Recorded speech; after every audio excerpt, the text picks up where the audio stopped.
Baik, untuk selanjutnya langsung saja saya persilakan Pak Daniel sebagai pembicara pertama yang akan menjelaskan kepada kita dari Yesaya 29 sampai Yesaya 31. Silakan Pak.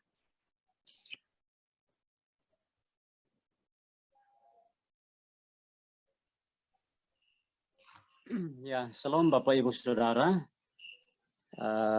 Bersyukur malam ini situasi cuaca di tempat ini juga dalam keadaan aman. Jadi teman-teman bisa percaya untuk membawa sharing ya dalam Yesaya pasal 29, 30 dan 31. Malam hari ini secara singkat saya akan membagikan untuk kita bersama dalam Yesaya 29 ayatnya yang ke-13. Yesaya 29 ayat yang ke-13 dikatakan bahwa dan Tuhan telah berfirman, oleh karena bangsa ini datang mendekat dengan mulutnya dan memuliakan aku dengan bibirnya, padahal hatinya menjauh daripadaku. Dan ibadahnya kepadaku hanyalah perintah manusia yang dihafalkan. Teman-teman, Bapak Ibu Saudara, dalam ayat yang ke-13 dari pasal 29 ini di dalam kitab Yesaya menjelaskan tentang bangsa yang buta. Mereka melihat tapi seolah-olah tidak melihat, mendengar tetapi seolah-olah tidak mendengar juga. Dan dikatakan dalam bahagian ini firman Tuhan sendiri yang mengatakan kepada umat Israel bahwa mereka datang memuliakan Tuhan dengan mulutnya, dengan bibirnya, tetapi hati mereka menjauh dari Tuhan. Ini menjadi satu bahagian yang mungkin menjadi pelajaran bagi kita pada masa kini juga, termasuk kami yang ada di Lampung Selatan Trimukti. Sesungguhnya orang yang percaya kepada Kristus, orang Kristen yang sejati adalah orang Kristen yang dengan hatinya, hati yang mengasihi Tuhan, akan terpancar melalui mulut dan bibir memuliakan Tuhan. Bibirnya, mulutnya, perkataannya atau ucapannya dan perbuatannya itu juga berjalan sesuai dengan apa yang Tuhan mau. Hari-hari ini kita melihat bahwa kadang-kadang kita mengaku orang Kristen, tetapi perkataan kita tidak sesuai dengan apa yang kita perbuat. Dan ini menjadi satu bahagian teguran untuk umat Tuhan pada zaman Nabi Yesaya, tetapi menjadi satu bahagian untuk kita mengerti pada masa kini bahwa Tuhan juga menuntut kita agar dengan ucapan kita, dengan perbuatan kita juga hendaknya kita memuliakan Tuhan. Dan dalam ibadah yang kita lakukan atau yang kita naikkan kepada Tuhan, ibadah sesungguhnya adalah ibadah di mana kita mensyukuri apa yang sudah Tuhan buat dalam kehidupan kita sebagai orang percaya. Mensyukuri bahwa hanya karena anugerah Tuhan, hanya karena kemurahan Tuhan kita dapat diselamatkan. Dan sepantasnya kita adalah orang-orang yang pantas dihukum oleh Tuhan, dimurkai oleh Tuhan, tetapi di dalam Kristus Yesus kita boleh dapat diselamatkan di atas Gunung Golgota. Tuhan boleh memberi penebusan yang sempurna, dan tinggal kita sebagai orang percaya pada masa kini mau mensyukuri apa yang Tuhan buat dengan dari dalam hati yang paling dalam kita mau mengucap syukur kepada Tuhan, memuliakan Dia lewat ibadah yang kita nyatakan kepada Tuhan setiap saat, dan bahkan ini menjadi satu bahagian keteladanan yang hendaknya kita lakukan dalam hidup ini, dan teguran juga untuk kita masa kini agar ke depan kita tidak hari ini dan seterusnya hendaknya dengan ucapan kita, bibir kita, mulut kita,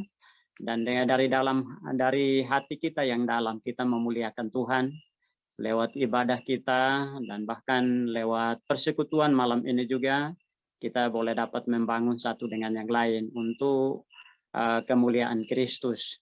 Di bagian pasal 30 Bapak Ibu Saudara, saya melihat ada satu ayat yang sangat penting di dalam pasal 30 ayat 20. Di pasal 30 ayat 20 saya membaca bagi kita, dan walaupun Tuhan memberi kamu roti dan air serba sedikit, namun pengajarmu tidak akan menyembunyikan diri lagi, dengan matamu akan terus melihat dia. Bapak Ibu Saudara, ini menjadi satu bagian perenungan yang memberkati kami juga, bahwa di bagian ayat 20 ini, dari pasal 30, Nabi Yesaya juga mengingatkan kepada umatnya dan bahkan kepada kita orang Kristen pada masa kini, dikatakan bahwa walaupun Tuhan memberi kamu roti dan air serba sedikit, namun pengajarmu itu tidak akan menyembunyikan diri lagi, tetapi matamu akan terus melihat dia. Bagian ini mungkin kita sudah membaca pada waktu Amsal pasal 30, ayat yang ke-8. Di sana ada perkataan Agur bin Yake dengan sebuah doa yang sesungguhnya menjadi satu perenungan besar bagi kami juga di tempat ini. Agur bin Yake dia hanya meminta dua hal dari Tuhan. Dikatakan bahwa dua hal yang aku minta daripadamu Tuhan sebelum aku mati, yaitu jauhkan aku dari kebohongan dan kecurangan. Dan di dalamnya juga dia katakan bahwa jangan memberi aku miskin, sehingga ketika aku miskin aku mencuri dan mempermalukan nama Tuhan. Tetapi juga jangan memberi aku kekayaan, sehingga ketika aku makan dan kenyang, aku berkata kepada Tuhan, siapa sih Tuhan itu? Dan bagian ini satu bagian yang saya sangat mensyukuri, bahwa Tuhan mau agar di dalam segala keterbatasan yang ada, di dalam segala sesuatu yang kita hadapi, baik suka maupun duka, kita belajar untuk bergantung kepada Tuhan. Dan juga doa Yesus pada Matius, Injil Matius dikatakan bahwa berilah kami pada hari ini makanan kami yang secukupnya. Dan ini membuktikan kepada kita agar kita mau belajar hidup berkecukupan dan mau bergantung sepenuhnya kepada Sang Pemberi berkat itu. Melihat dia hari demi hari, bahwa dia terus-menerus memelihara kita dalam segala hal. Dan kalau keterbatasan yang kita alami hari-hari ini menunjukkan kepada kita bahwa kita hendaknya memandang kepada Sang Penebus, Sang Juru Selamat di dalam Kristus Yesus, dan kita bersyukur karena pemeliharaannya, dia tetap menolong kita sampai hari ini. Dan mungkin menjadi pertanyaan, apakah aku boleh kaya atau aku harus terus miskin dan seterusnya. Tapi bagian ini dalam doa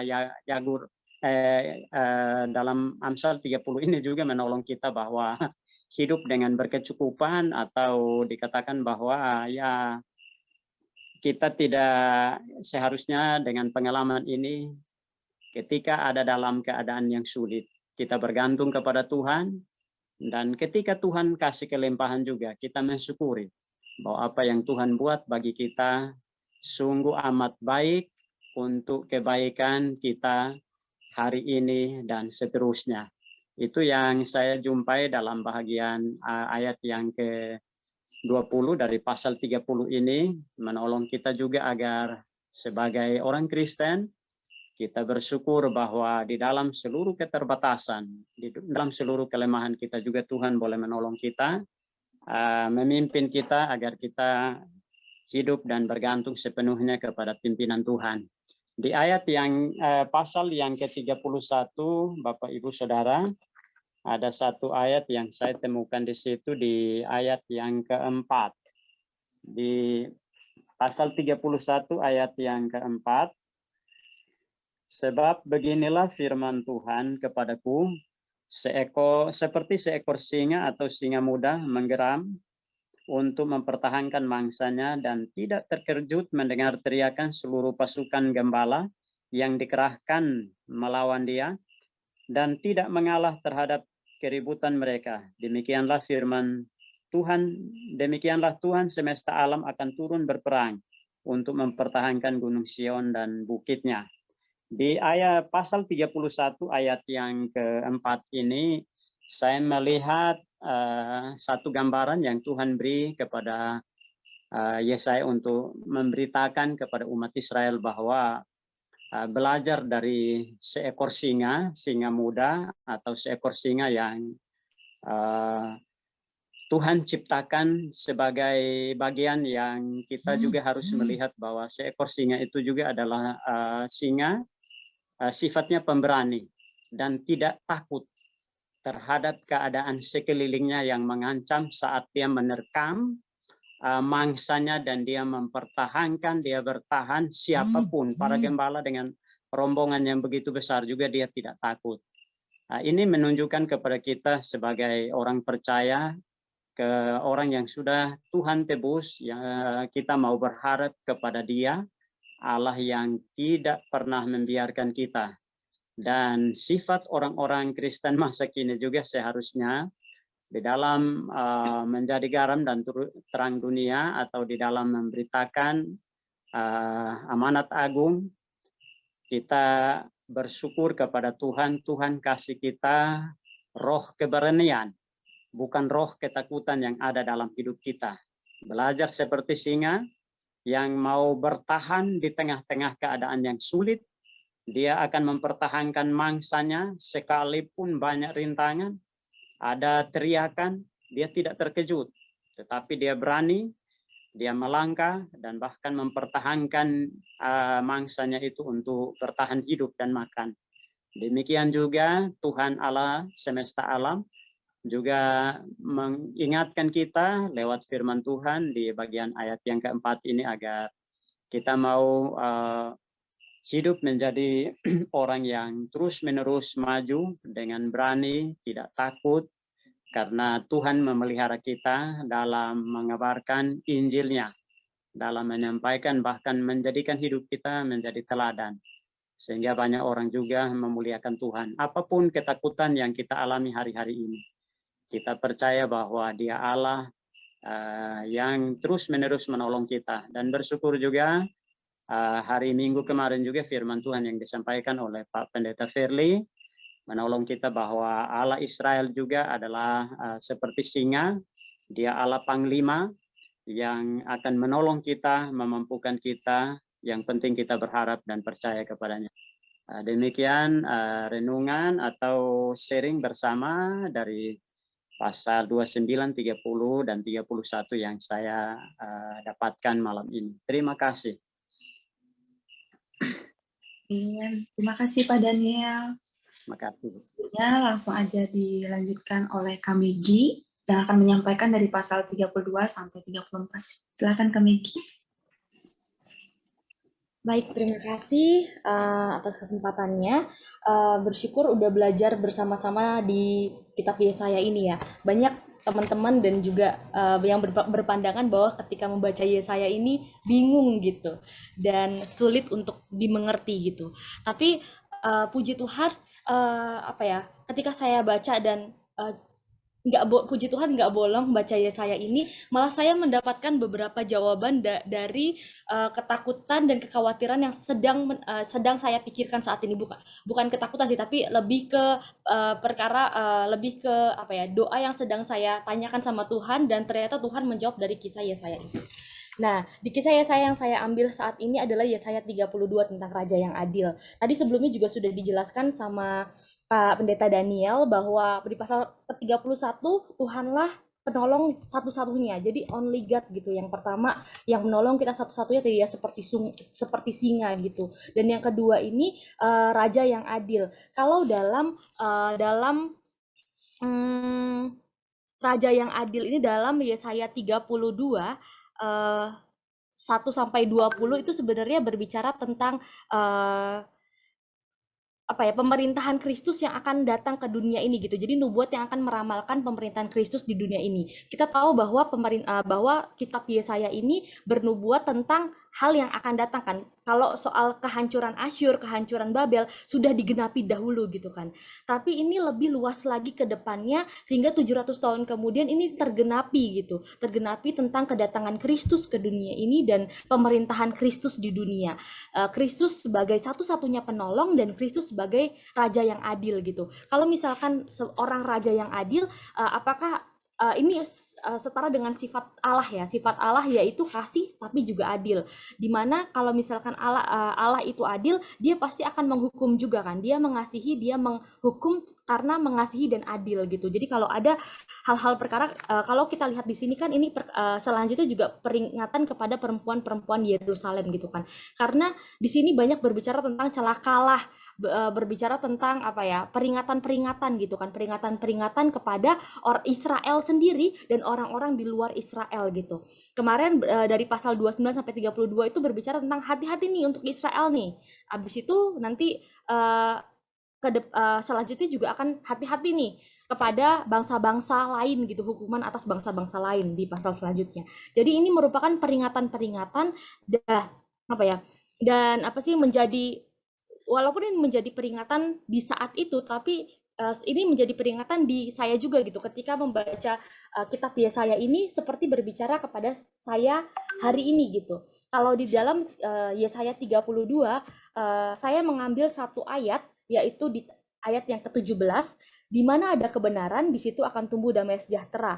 Dan akibat kebenaran ialah ketenangan dan ketentraman untuk selama-lamanya. 18, bangsaku akan diam di tempat yang damai, di tempat tinggi, tinggal yang tentram, di tempat peristirahatan yang aman.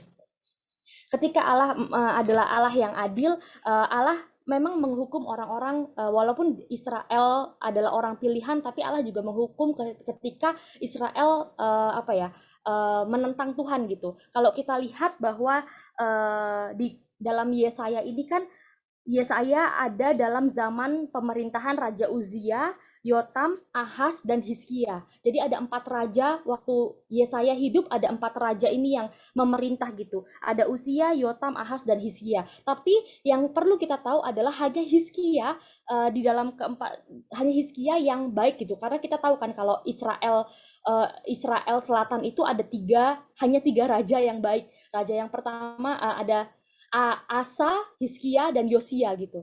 Dan disinilah jadi dalam waktu Yesaya hidup, hanya Hizkia raja yang baik gitu, hanya Hizkia yang raja yang mau dengar-dengaran dan taat akan Tuhan, walaupun nanti memang kedepannya dia mengandalkan musuhnya juga gitu. Tapi inilah yang dilihat Tuhan. Tadi sifat Tuhan kasih dan adil gitu. Tuhan menghukum orang-orang yang mengasihi dia, Tuhan menghukum orang-orang yang tidak mengasihi Tuhan dan melanggar perintahnya. Sehingga ada orang-orang sisa. Kita belajar di Yesaya sebelumnya ada Israel sisa, ada orang-orang sisa ini yang diselamatkan Tuhan. Dan disinilah di ayat yang ke-17 yang saya ambil, di mana ada kebenaran, di situ akan tumbuh damai sejahtera. Dan bangsaku akan diam di tempat yang damai, dan tempat tinggal yang tentram, di tempat peristirahatan yang aman. Ini juga berbicara tentang kita saat ini dan aku gitu loh. Aku pikir ketika baca firman ini, aku menemukan seperti jawaban, iya ya, kita harus mencari kebenaran akan firman Tuhan, mau dengar-dengaran akan firman Tuhan, mau dunia mungkin lebih enak bilang cari aja emas atau perak gitu, cari kekayaan, cari ketenaran, cari kepopularitasan, cari harta benda yang kamu bisa miliki. Kamu hidup di dunia untuk kerja untuk uang, untuk kerja untuk uang gitu kan, biasanya dunia untuk paksa seperti itu. Tapi di sini aku belajar gitu loh, bahwa kita mencari kebenaran, karena kebenaran, disitulah kebenaran ada damai sejahtera, dan akibat dari kebenaran ada ketenangan dan ketentraman yang selama-lamanya. Kita di dalam dunia ini nggak pernah bisa beli damai sejahtera, nggak bisa beli ketenangan, nggak bisa beli ketentraman. Itu bisa kita dapatkan kalau kita ada di dalam kebenaran akan firman Tuhan gitu. Jadi hari-hari ini aku diajar gitu untuk ayo kembali ke dalam firman Tuhan. Apa yang kamu cari selama ini semuanya akan sia-sia gitu. Nanti di ayat yang selanjutnya pun bahkan dunia itu akan bahkan dunia itu lebih memilih perak dan emas gitu. Sedangkan di ayat yang selanjutnya nanti dikatakan bahwa emas dan perak itu adalah berhala-berhala kamu gitu. Dan aku pikir iya juga ya, kenapa selama ini kita terlalu terus berpikir untuk gimana aku hidup masa depan. bagaimana kekayaan aku masa depan, bagaimana masa depan aku bisa berhasil gitu. Sedangkan kita lupa bahwa kita harus terus mencari kebenaran akan firman Tuhan dan hidup dalam kebenaran itu.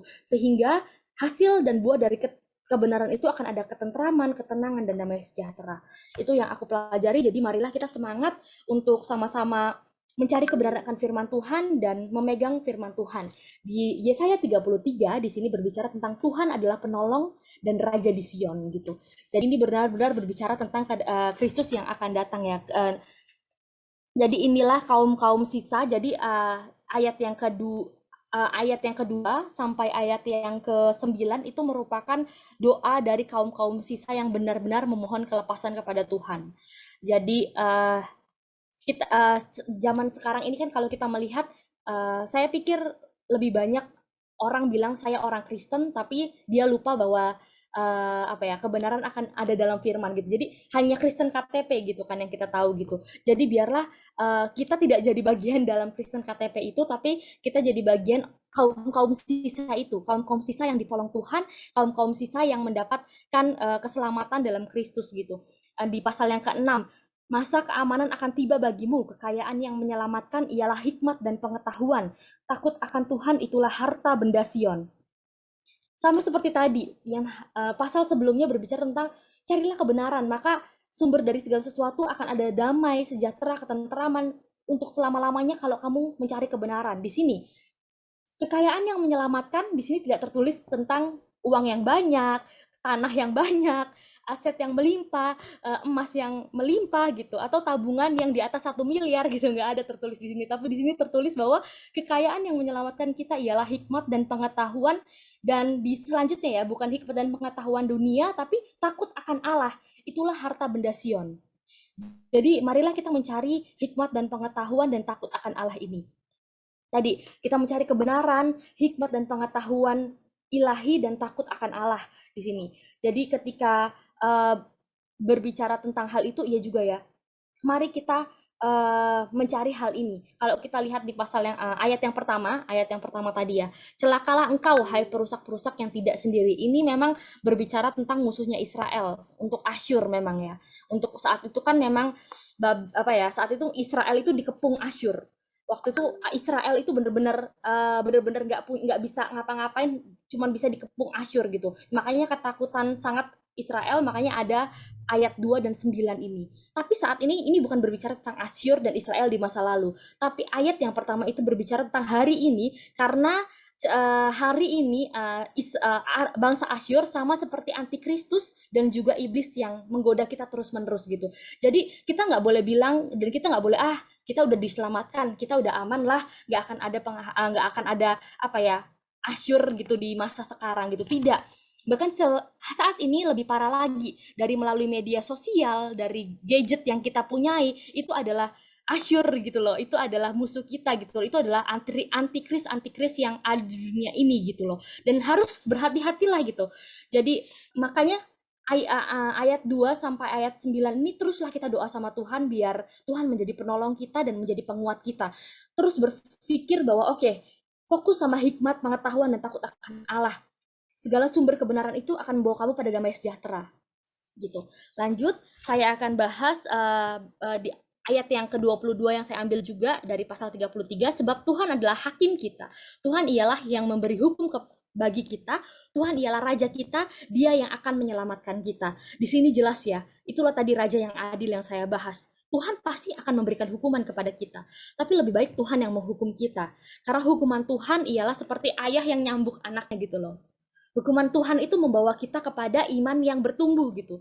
Jadi ketika kita, anak-anak Tuhan, masuk dalam penghukuman Tuhan, jangan bilang Tuhan jahat banget sih, kenapa Tuhan hukum saya seperti ini? Kenapa masalah-masalah terus dalam hidup saya? Tidak. Saya mau menekankan saudara-saudari bahwa penghukuman Tuhan bagi kita itu menguatkan iman kita. Jadi ketika saudara-saudari ada masalah saat ini, percaya bahwa itu menguatkan iman saudara. Jadi jangan berpikir bahwa masalah itu masalah, tapi masalah itu berkat, dan bisa saja berkat yang kita punya saat ini adalah masalah gitu kan. Jadi jangan terlalu terlalu happy banget sama berkat yang terus muncul karena itu bisa menimbulkan masalah, tapi ketika masalah ada dalam kehidupan kita, itu tadi ya, Tuhan yang menguatkan iman kita sehingga iman kita bertumbuh gitu. Kalau kita nggak punya masalah, kalau kita nggak pernah menghadapi persoalan hidup kita lempeng-lempeng aja, kayaknya perlu dipertanyakan gitu. Ini iman kita bertumbuh atau enggak gitu. Karena masalah membuat iman kita bertumbuh.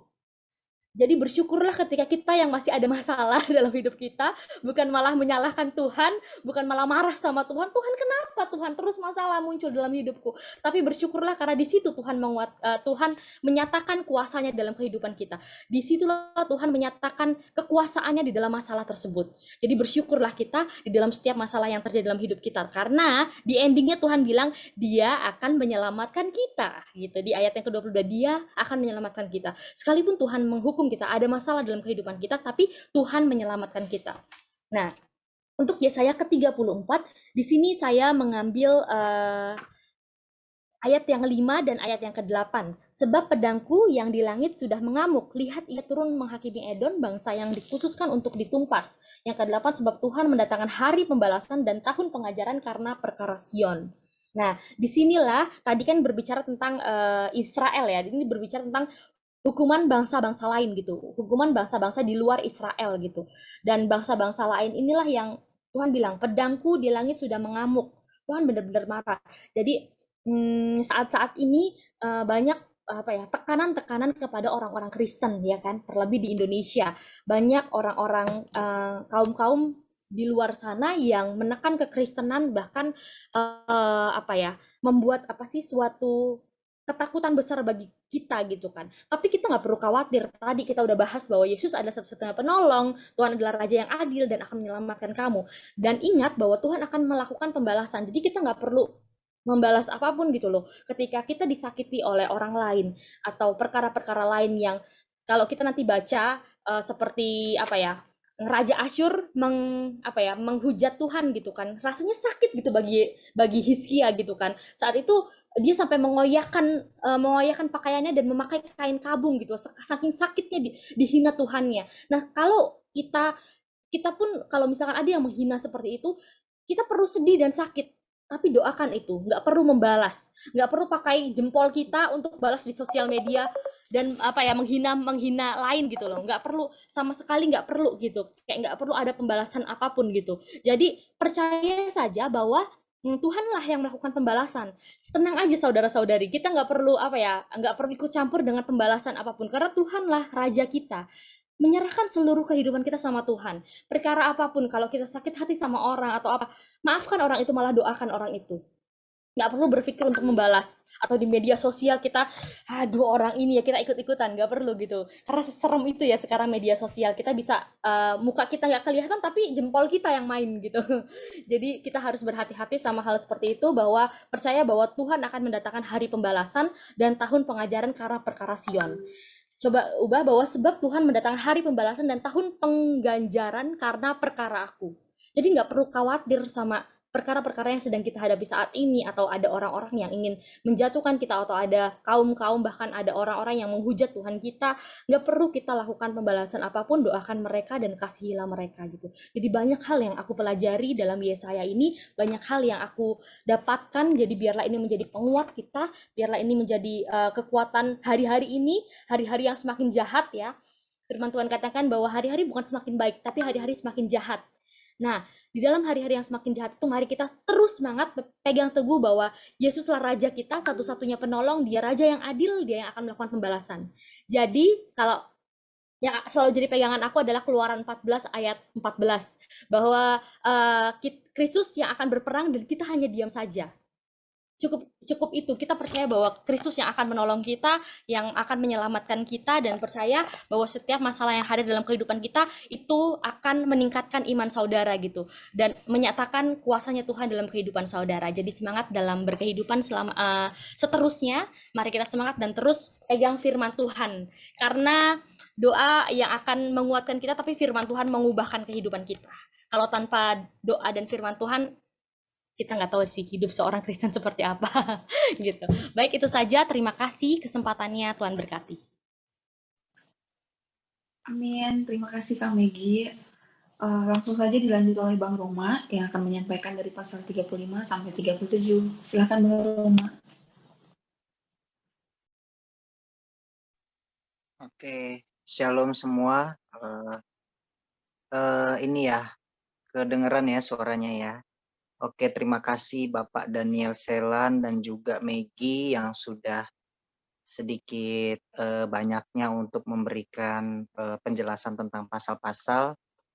Di sini saya membawakan pasal 35, 36, dan 37. Di sini sebetulnya digabung aja ya, karena kayaknya masih sama pembahasannya. Ini tentang Yerusalem dikepung oleh Sanherib, dan juga di pasal 37 juga Yerusalem juga luput dari tangan Sanherib. Di sini saya mau ambil satu ayatnya itu di Yesaya 35 ayat yang keempat. Ayat yang keempat itu, katakanlah kepada orang-orang yang tawar hati, kuatkanlah hati, janganlah takut, lihat Allahmu akan datang dengan pembalasan, dan dengan ganjaran Allah, Dia sendiri datang menyelamatkan kamu. Di sini seperti jawaban doa ya, untuk pasal 35, 36, dan 37. Karena di sini kita lihat bahwa posisi Hizkia itu mewakili seluruh umat manusia. Kenapa saya bilang seluruh umat manusia? Karena di sini contoh orang baik yang pergumulannya berat. Nah, ini seperti Hizkia ya. Contoh orang baik tapi punya pergumulan yang sangat berat. Kenapa pergumulannya sangat berat? Karena Raja Hizkia ini diapit dua kerajaan ya. Nah, diapit sempit oleh dua kerajaan, baik Asyur maupun dari Mesir. Nah, di sini semua dia sama-sama dikepung. Cuman di sini kita mau belajar bahwa bagi yang tawar hati, tolong kuatkan hati. Ini yang Tuhan kuatkan buat kita semua, supaya seperti Raja Hizkia. Contohnya itu Raja Hizkia ya. Karena di sini kita belajar ketika Raja Hizkia itu menguatkan hati, sikap yang diambil seorang Raja Hizkia adalah berdoa. Dia punya respon yang baik, yaitu dia berdoa. Biasanya kalau kita baca firman itu tentang Yesaya ini, Raja Hizkia itu dia membalikkan badannya ke arah tembok ya, ke arah tembok, dan dia berseru kepada Tuhan. Di sini juga kita bisa lihat bahwa pembalasan itu hanya ada pada Tuhan. Di sini banyak hal-hal yang bisa kita lihat bahwa pengepungan itu terjadi. Nah, dan di sini suasananya kalau kita tidak menguatkan hati, ya hati kita jadi tawar ya. Begitu juga dalam hidup kita ketika ketakutan itu melanda, pergumulan berat itu tiba, masalah itu ada datang, sebetulnya Tuhan ingin melihat kita kuat nggak hati kita. Sebetulnya ketika kita menyerahkan kepada Tuhan, kekuatan itu akan datang. Bisa kita lihat bahwa Hizkia adalah salah satu contoh.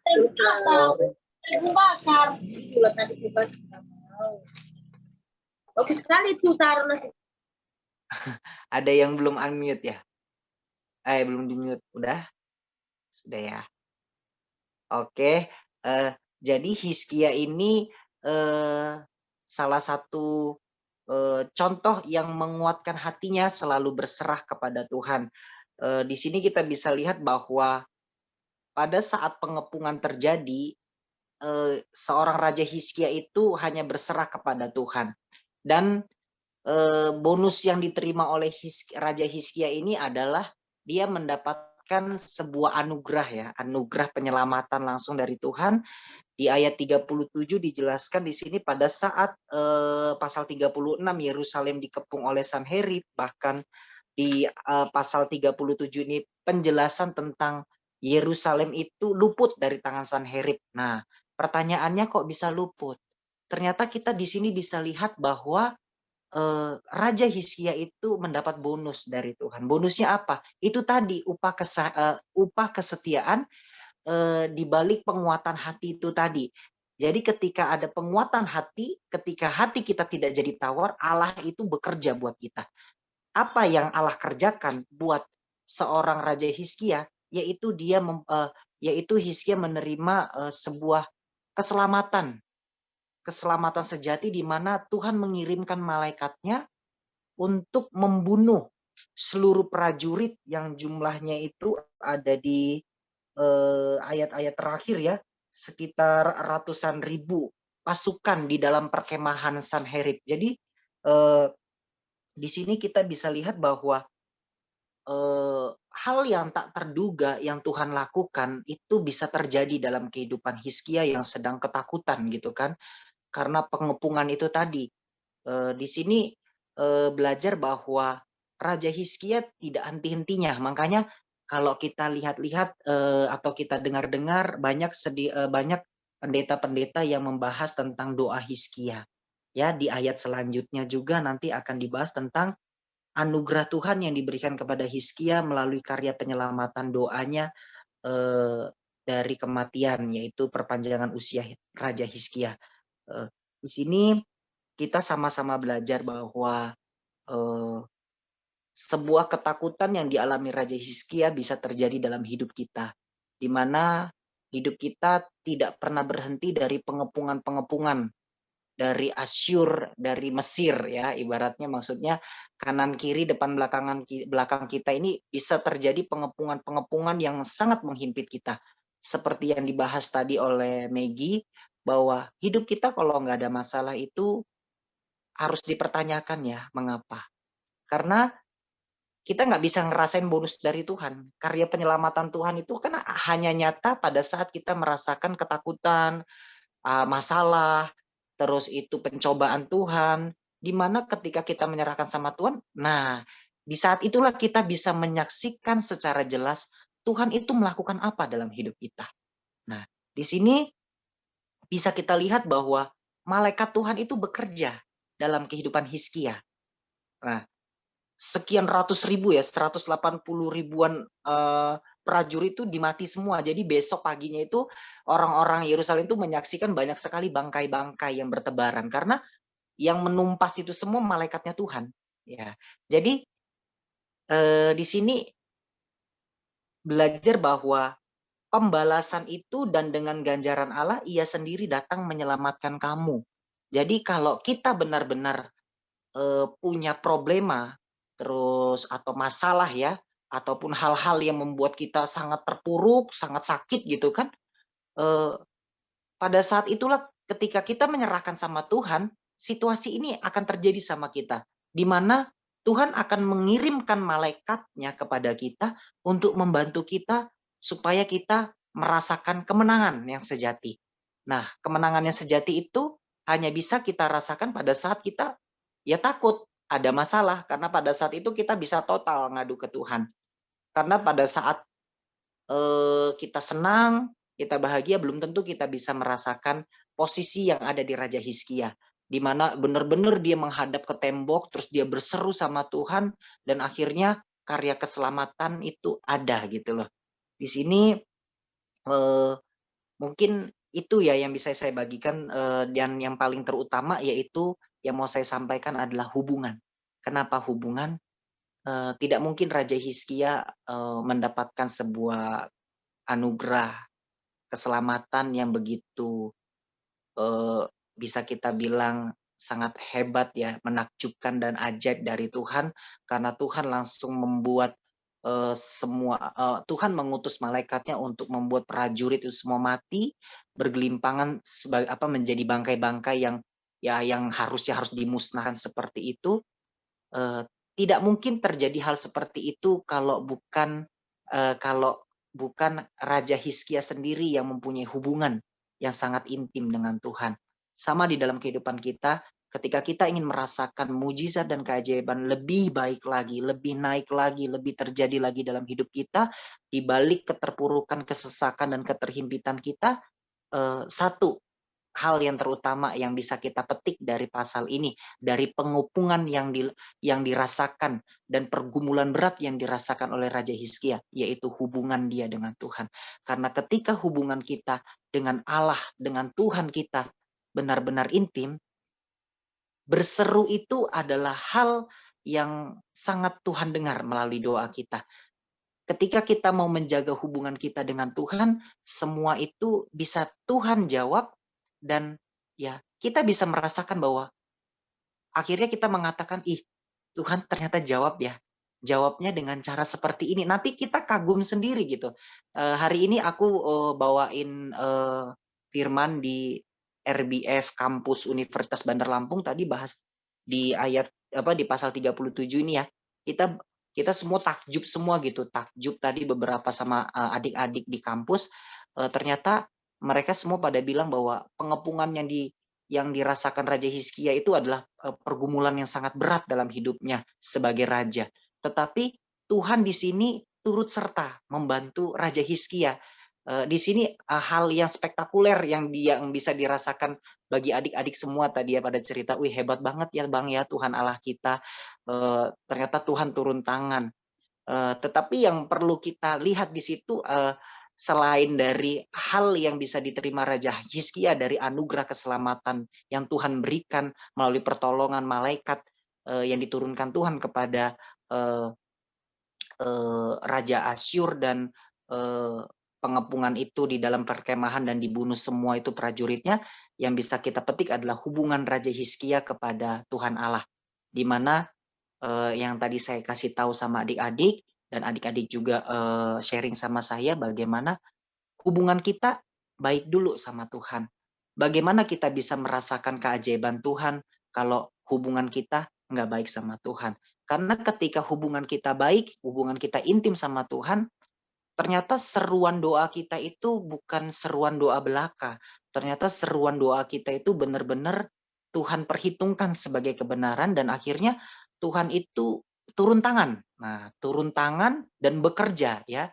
Tadi sebelumnya Pak Daniel Selan juga sama Maggie juga mengutarakan tentang ya kita nggak perlu capek-capek nih, nggak perlu kita harus mikir terlalu pusing nih gitu kan. Tetapi ketika hubungan kita baik ya Tuhan memandang kita dan akhirnya Tuhan mengimpartasikan melalui pekerjaannya dalam hidup kita dan akhirnya kita menikmati, wah anugerah penyelamatan Tuhan ternyata seperti ini yang harusnya saya mati, yang harusnya saya akan ditodong nih, akan bakal benar-benar mau di ambang di ujung tanduk nih nyawa saya, dan akhirnya saya menerima keselamatan yang dari Tuhan.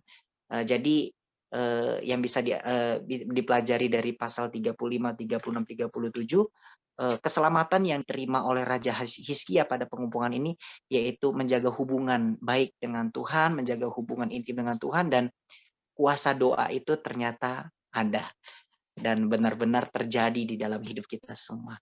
Mungkin itu aja yang bisa saya sampaikan. Shalom semua. Terima kasih Wenti buat waktunya. Shalom, terima kasih Bang Roma untuk sharing firman-Nya. Sangat luar biasa malam ini, kita semakin diingatkan lagi untuk lebih giat lagi membaca firman Tuhan dan berdoa, terlebih bersyukur sama Tuhan. Baik, selanjutnya mungkin ada yang ingin diskusi, bertanya terkait firman Tuhan hari ini.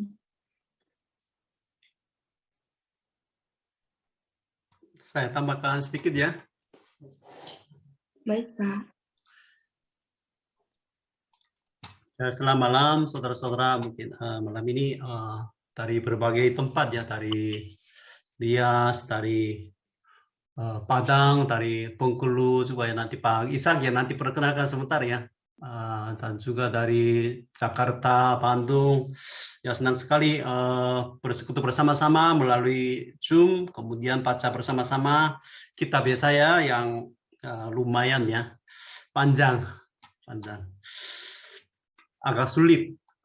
Ya mengapa sulit? Karena belum pernah baca. Itu sulit. Jadi Yesaya ya dipanggil oleh Tuhan semesta alam pada zaman yang gelap ya, gelap. Jadi panggilan itu tidak gampang ya, karena dia menyampaikan kebenaran, dia menyampaikan keadilan, tapi orang-orang yang tidak mau mendengarnya. Itulah kesulitannya sebagai seorang nabi. Jadi dia menyampaikan dua hal ya, hukum dan keselamatan. Yesaya itu Isa ya, itu Yahweh yang menyelamatkan. memang intinya keselamatan bangsa Israel, tetapi di balik keselamatan itu selalu ada hukuman. Hukuman. Jadi banyak orang kalau mendengar dua hukuman Tuhan itu merasa takut. Takut. Tetapi untuk orang percaya itu hari yang terakhir, hari hukuman, penghakiman di takhta Allah putih itu hari keselamatan. Untuk orang percaya itu hukuman itu hari kemenangan. Orang percaya tidak perlu ya takut akan hukuman itu. Jadi Yesus memanggil kita sebagai penjala manusia. Banyak orang waktu mendengar penjala manusia itu, kita orang percaya harus menyelamatkan banyak orang. Seperti jala yang mengumpulkan banyak ikan itu. Maka kita sering dengar ya penjala manusia. Tapi penjala manusia itu ada arti lain. Sesudah mengumpulkan segala macam jenis ikan, biasanya yang bagus itu dibawa ke rumah, tapi yang tidak bagus itu dibuang. Jadi penjala manusia itu artinya harus menyampaikan hukuman Allah. Itu juga tugasnya. Bukan hanya keselamatan-keselamatannya. Kita menyampaikan kebenaran Yesus Kristus, tapi orang yang menolangnya, mereka akan mengalami hukuman Allah. Jadi penjala manusia itu ya dua arti ya, keselamatan dan hukuman. Untuk Nabi Yesaya juga sama, dia menyampaikan dua hal ini ya. Karena di bangsa Israel sekarang rusak dua hal tadi. Maggie sudah berbicara tentang kebenaran. Tapi dalam setiap kitab para nabi ya nanti ya, kitab Amos dan kitab Mika itu selalu ada dua macam masalah, dosa yang besar, yaitu tidak ada kebenaran dan tidak ada keadilan. Keadilan itu sangat penting. Jadi setiap kali itu kebenaran dan keadilan bersama-sama. Karena itu inti hukum Taurat. Hukum Taurat. Inti 10 hukum Taurat itu kebenaran dan keadilan. Dan inti surga juga kebenaran, penuh dengan kebenaran dan penuh dengan keadilan. Ini tidak terjadi di dalam kehidupan bangsa Israel karena mereka tidak menaati hukum Taurat. Sedangkan mereka menyembah segala macam berhala. Maka Yesaya ya berteriak-teriak, celakalah, celakalah, celakalah. Jadi kemarin pasal 28 sampai 33 ya. Celakalah, celakalah itu berapa kali? 6 kali ya. 6 kali. Jadi tapi celakalah yang terakhir itu 33 ayat 1. Celakalah engkau. Celakalah yang pertama sampai celakalah itu tertulis di dalam pasal 28 ayat 1, 29 ayat 1, 29 ayat 15, pasal 30 ayat 1, pasal 31 ayat 1, 33 ayat 1. Tadi itu 6 kali berurut-urut dia disampaikan. Celakalah, terkutuklah. Karena bukan maksudnya mereka mau dikutuki ya, tapi biar mereka bertobat. Bertobat. Jadi celaka yang pertama sampai kelima itu kepada bangsa Israel yang munafik. Hatinya dan bibirnya berbeda. Berbeda. Seperti orang Farisi dan orang Saduki. Maka Yesus Kristus pun ya nanti Matius pasal 23. Nanti saudara-saudara coba hitung berapa kali celakalah, celakalah, celakalah sama. Celakalah itu ya versi bahasa Inggris, bahasa Korea itu 7 kali, bahasa Indonesia 8 kali. Sama isinya. Karena munafik. Tetapi celakalah yang terakhir ini ya, pasal 33 ayat yang pertama, celakalah engkau hai perusak ya. Tadi sudah bagi baca itu, celakalah di sini bukan untuk bangsa Israel. Itu musuh Israel. musuh Israel juga akan dikutuki. Itu yang terakhir ya, yang terakhir. Kemudian celakalah ini selesai, kemudian di dalam kitab Yesaya itu pasal 35 itu paling penting. Karena bagian yang pertama ya, pasal 1 sampai 39 itu intinya keselamatan. Tetapi ada hukuman untuk 12 bangsa yang ada di sekitar Israel ya. Tetapi bangsa Israel akan dipulihkan. Yesaya 35 ayat 5 ya. Itu pada waktu itu mata orang-orang buta akan dicelikkan dan telinga orang-orang tuli akan dibuka. Pada waktu itu orang lumpuh akan melompat seperti rusa dan mulut orang bisu akan bersorak-sorai sebab mata air memancar di padang gurun dan sungai di padang belantara. Jadi pada waktu itu keselamatan akan terjadi. Jadi itu kapan? Yang pertama di sini bangsa Israel diizin untuk pulang ke Yerusalem kembali untuk membangun Bait Suci pada zaman Raja Persia ya, Kores. Itu pada waktu itu arti yang pertama. Tetapi bukan hanya itu, ada arti lain. Pada Yesus Kristus datang, orang buta akan dibukakan, disembuhkan, orang tuli akan disembuhkan untuk mendengar, kemudian orang lumpuh akan melompat-lompat seperti rusa. Jadi di bawah ada ayat referensi ya, Matius pasal 11 ayat 5, Lukas 7 ayat 22. Jadi kesimpulan Yesaya, kitab Yesaya bagian yang pertama pasal 1 sampai pasal 39 ini ya. Itu inti yang paling penting di sini Yesaya 35. Pada waktu itu keselamatan terjadi. Israel akan pulang ke Yerusalem sesudah dibuang ke Babel selama 70 tahun.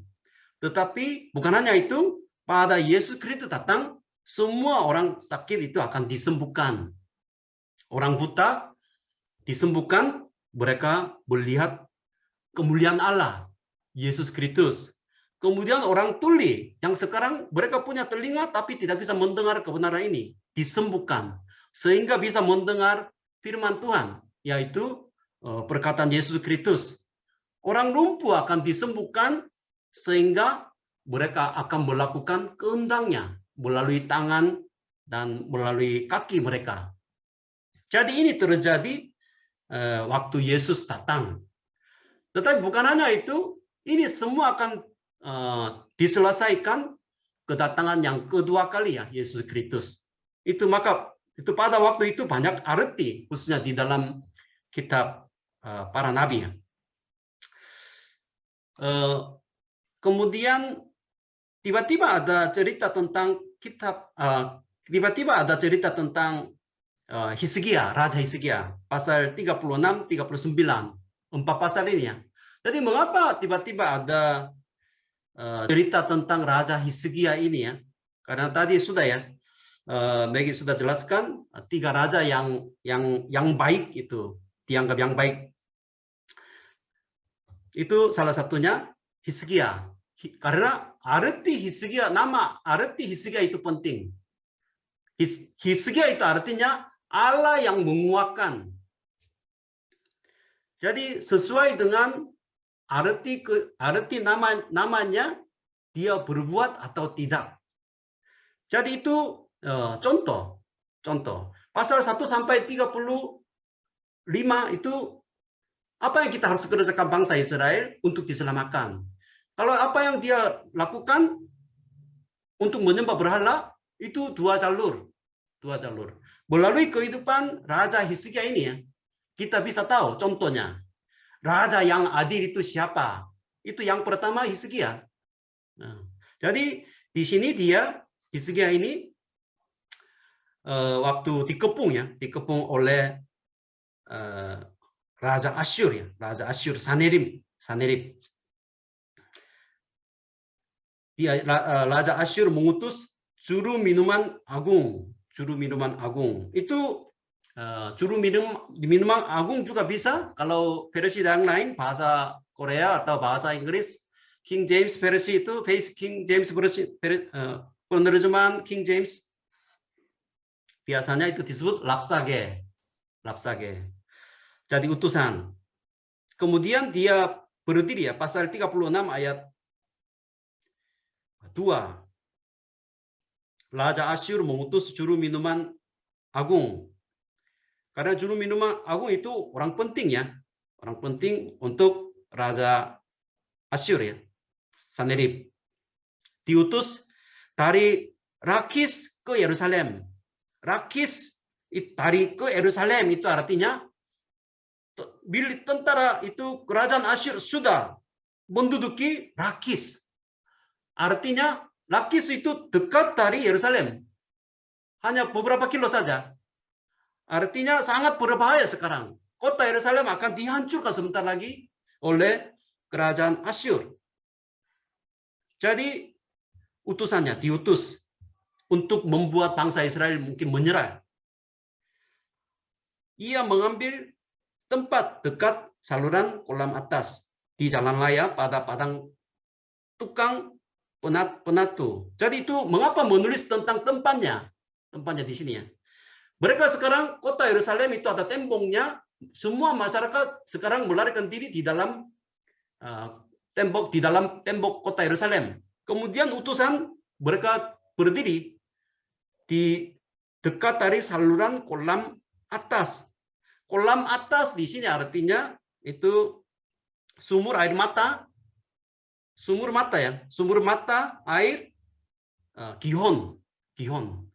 Karena semua air yang dipakai untuk orang yang tinggal di dalam kota Yerusalem itu airnya semua dari sana.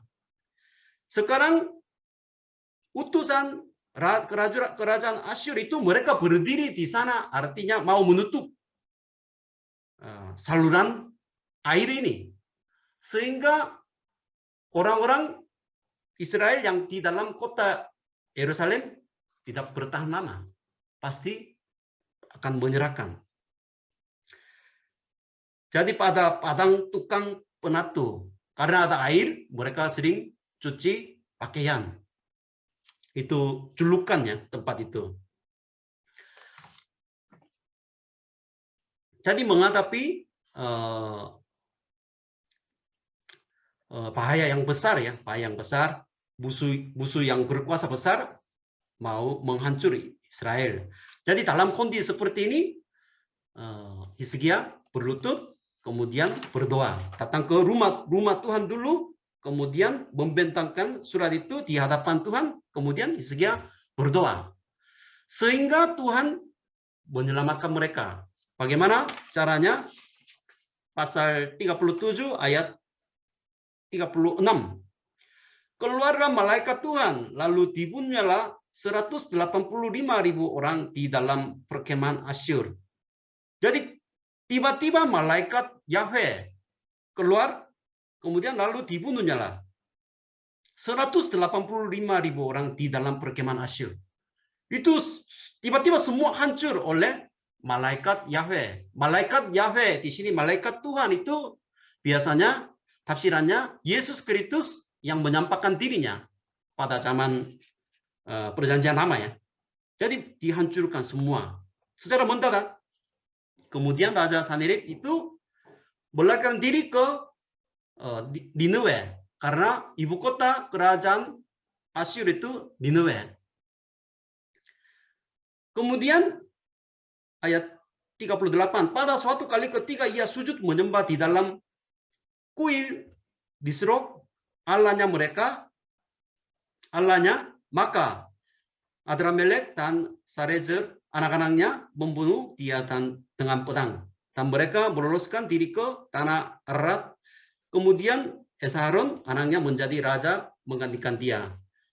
Jadi dia melarikan diri ke ibu kota Nineve. Kemudian dia tetap menyembah dewa dia di kuil di Serok. Itu dewa kerajaan Asyur. Sebenarnya dia melihat perbuatan Allah, malaikat Allah Yahweh yang menghancurkan tentara dia harus mengakui bahwa Tuhan semesta Allah yang menguasai semua dunia.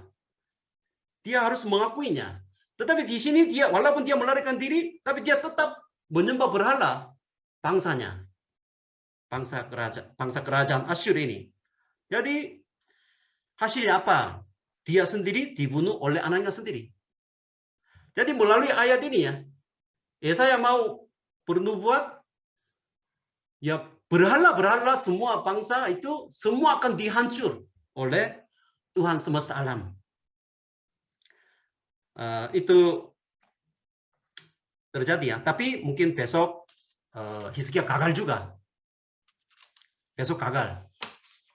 Dia agak sombong. Jadi itu ceritanya. Jadi kesimpulannya ya mungkin jangan takut dia akan hukuman Allah. Karena hukuman Allah itu bukan untuk orang percaya. Hukuman hari terakhir, hari kiamat, itu hari kemenangan untuk orang percaya. Maka kita harus menanti-nantikan hari kiamat itu. Nah, kemudian, semua keselamatan yang sempurna ini digenapi oleh Yesus Kristus. Yesus Kristus. Melalui kedatangan yang pertama, yang kedua. Maka kitab Yesaya ini sering disebut kitab Injil. Banyak ayat itu dikutip oleh Yesus Kristus sendiri sebagai penggenapan. Kemudian bangsa Israel sekarang menyembah berhala, segala macam berhala itu pasti akan dihancurkan. Di dalam hati kita, di dalam kehidupan kita, ya segala macam berhala, egonya, mungkin keinginannya, cita-cita sendiri yang jauh dari kehendak Tuhan, itu segala macam berhala di dalam hati kita. Jadi melanggar hukum Taurat hukum yang pertama ya, jangan ada padamu Allah lain di hadapanku.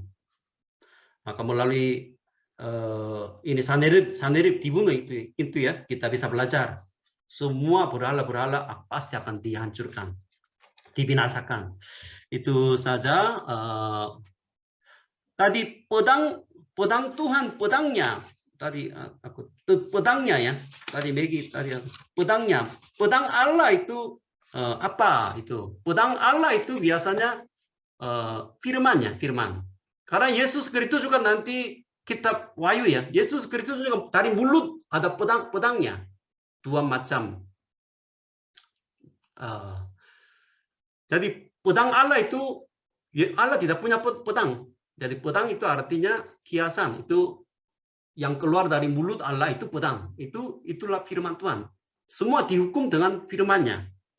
Itu arti pedang Allah. Jadi itu saja. Terima kasih banyak. Tetap semangat untuk membaca firman Tuhan. Kemudian mungkin Pak Ishak mungkin bisa memperkenalkan sebentar ya. Ye. Selamat malam. Terima kasih. Hari ini saya bisa hadir LDF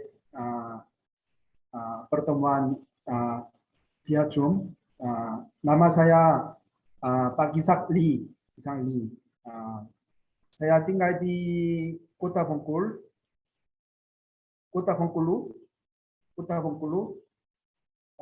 dekat pantai Panjang. Di sini cukup terkenal Pantai Panjang. Saya sudah berkeluarga tiga anak, 2 anak laki-laki dan 1 anak perempuan. Tapi sekarang di Bengkulu, saya dan istri saya bersama tinggal di sini di Bengkulu. Anak-anaknya sekarang tidak bersama saya. Ada anak pertamanya itu masuk kuliah di Korea Incheon. 바로 semester 1 tahun ini. Dia jurusan pendidikan, tapi dia juga sedang ikut persekutuan Kristen di universitas. Mungkin minggu depan harus selesai UAS, lalu nanti bulan Agustus dia akan hadir acara calon guru-guru sebagai Kristen di sana di Korea, dan dua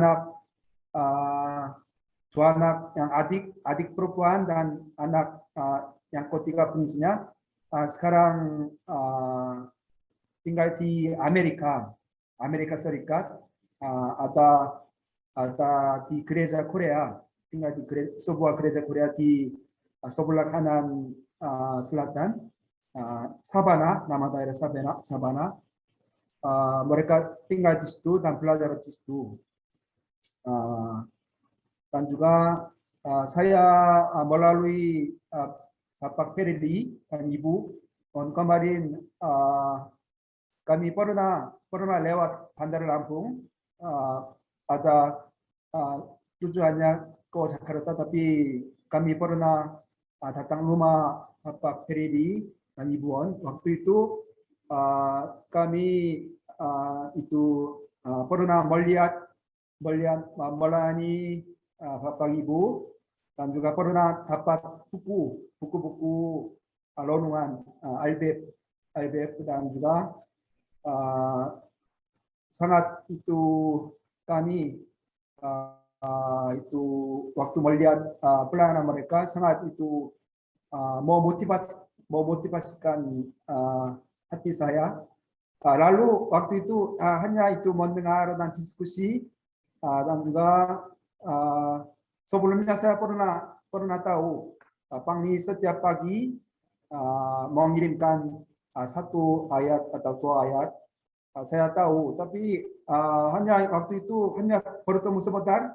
Lalu setelah selesai acara di Jakarta, setelah balik Bengkulu, tiba-tiba mungkin bukan itu bukan itu rencana saya sebelumnya, tapi Tuhan Yesus kita lebih dahulu memimpin kami dan juga mempertemukan Bapak Ibu, lalu mungkin Tuhan Yesus juga mau menyentuhkan hati saya, biar saya juga bergerak seperti pelayanan IBF, dan sampai sekarang sangat banyak dibantu itu membaca firman Tuhan. Tadi siang sore juga saya ada pertanyaan di saya, apakah itu membaca firman Tuhan. Waktu itu saya mau tahu apa itu quiet time. Jadi saya sudah tanya kepada Pak Ferry, lalu dia mengasihkan itu sebuah pedoman, dia suka itu membuat yang itu suatu file, dua file kirim saya, karena saya belum ada, dan juga saya juga mau bergabung seperti IBEC, dan juga tadi saya diundang melalui Bapak. Jadi hari ini saya bisa datang grup ini, dan saya sangat senang bertemu dengan Bapak Ibu, saudara-saudari sekalian. Dan juga saya itu kalau bisa saya itu bergabung di Bengkulu sama dengan IBEF, dan juga di sini juga saya sebenarnya saya juga mau mencari untuk persekutuan kecil, untuk membuat persekutuan kecil. Jadi tolong berdoa untuk kami, dan terima kasih banyak Sekian saya itu perkenalkan saya sampai sini. Terima kasih banyak.